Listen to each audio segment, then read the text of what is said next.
Como já falamos em alguns outros segredos do cinema sobre filmes de heróis, nós temos vários problemas nas construções dos vilões destes filmes. Desde Batman Cavaleiro das Trevas a gente ainda não viu um grande vilão nos cinemas. Nem da Marvel, nem da DC ou de qualquer outra produtora que tente fazer um filme de super-herói. Mas o que faz deste Coringa do Heath Ledger um personagem tão importante? E por que o Coringa é um ícone para todos os antagonistas de filmes de heróis? Nesses Segredos do Cinema, a gente vai explicar tudo pra você.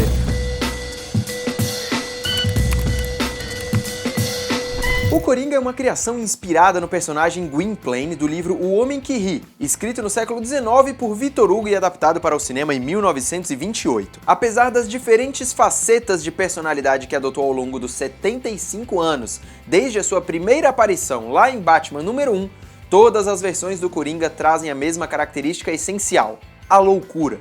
No entanto, esse aspecto é abordado em diferentes níveis de profundidade nas 4 aparições do vilão nos cinemas. A primeira versão do Coringa foi interpretada por César Romero em Batman, o Homem-Morcego, de 1996. O filme é a versão longa-metragem da série de TV do mesmo ano, em que o Coringa é retratado de forma similar aos quadrinhos dos anos 60. Um cara brincalhão mais preocupado em derrotar o Batman com suas pegadinhas do que criar tumultos violentos, pelos quais ele ficou mais conhecido depois. Where's Bruce Wayne? Mr. Wayne is not at home, sir. Too bad. I'll get my revenge later.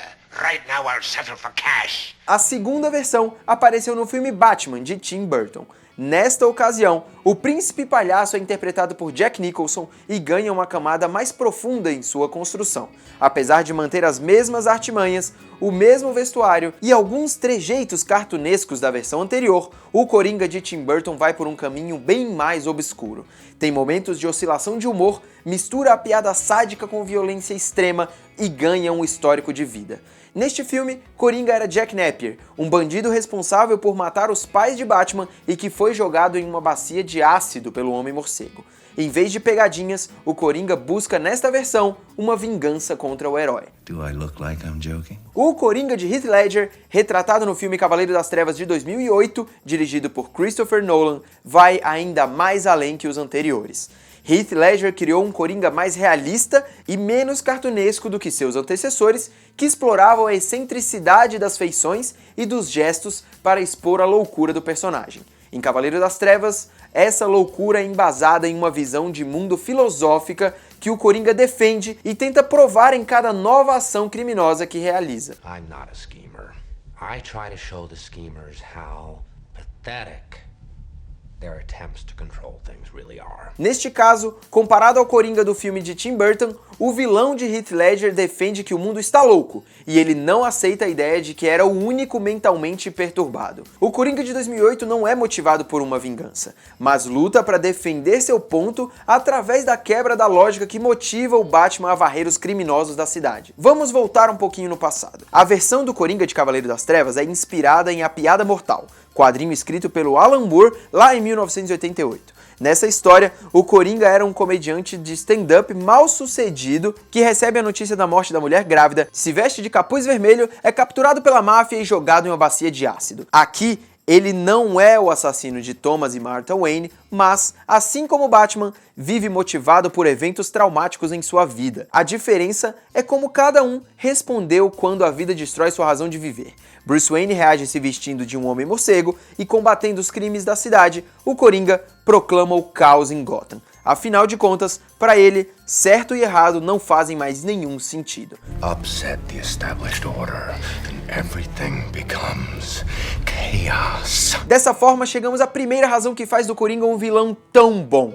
Ele e o Batman são dois lados da mesma moeda. Têm origens muito similares e partem para caminhos opostos. Um é a ordem e o outro é o caos. You complete me. Christopher Vogler, autor do livro A Jornada do Escritor, se baseia no psicoterapeuta Jung para definir o arquétipo do Sombra. Segundo ele, o arquétipo conhecido como Sombra representa a energia do lado obscuro, os aspectos não expressos, irrealizados ou rejeitados de alguma coisa. As sombras podem ser todas as coisas de que não gostamos em nós mesmos, todos os segredos obscuros que não queremos admitir nem para nós mesmos. As características a que renunciamos ou que tentamos arrancar ainda sobrevivem e agem no mundo das sombras do inconsciente. Quando o Batman faz justiça ao combater criminosos nas ruas, ele cria um novo conceito de ordem para ser combatida pelos bandidos. Assim, ele cria uma versão radical no oposto extremo que ele defende. E essa versão é o Coringa. Madness, as you know, is like gravity. All it takes is a little push. Em vez de fazer coisas ruins às pessoas simplesmente causando mal pelo mal, o Coringa pretende destruir completamente o significado da bondade. O que ele faz é romper com a noção de bom e mal enraizada nas pessoas e na sociedade, para provar o quanto a ideia de bondade é uma grande hipocrisia. Em Cavaleiro das Trevas, há 2 exemplos de atitudes do Coringa para provar essa ideia.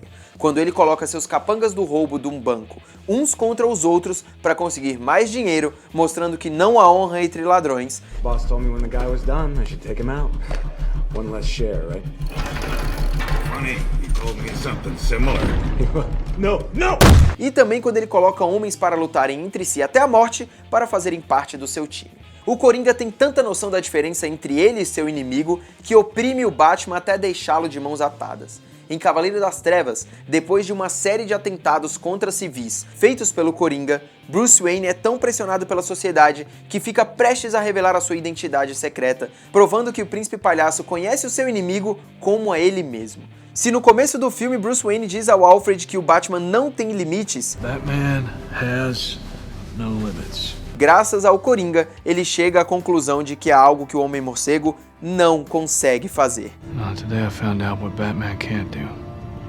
He can't endure this. Chegamos, portanto, à segunda razão que faz do Coringa tão grandioso.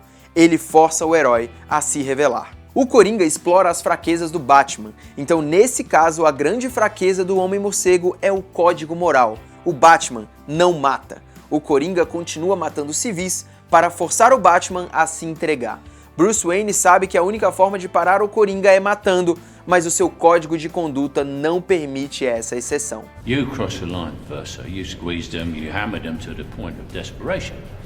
And in their desperation, they turned to a man they didn't fully understand. O quarto Coringa, interpretado por Jared Leto em Esquadrão Suicida, no entanto, não se assemelha em nada a essas versões. No filme, o vilão não antagoniza nenhum personagem, portanto, não poderia ser o lado oposto da mesma moeda de ninguém.